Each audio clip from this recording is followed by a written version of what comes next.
ఇప్పుడు ఇంట్లో ఈగల మోతుంటే కేరళ పోయిన పల్లకీలు మోస్తుంది. నీ ఇల్లే చక్కగా లేదు, ఇక్కడ ఇచ్చిన 6 గ్యారెంటీలు అమలే చేయలేదు. ఈయన పోయి కేరళలో ఏమో చేసినామంటుండు. పోదా కొడంగల్కి వస్తావరా? కొడంగల్ ఏ ఊరు కోదామో చెప్పు.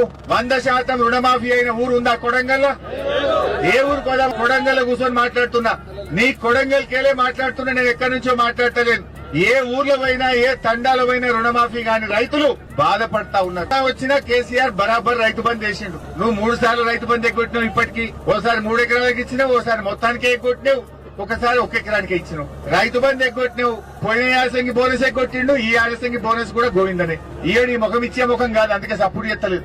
ఇక ఈ అందానికంటే కేరళలో పోయి నేనేమో ఏం పడగొట్టినావు? నువ్వు ఉన్న రైతు బంధు ఉడగొట్టినావు. నువ్వు చేసిందేమున్నది? నిజంగా 6 గ్యారెంటీలు చేస్తే చెప్పు.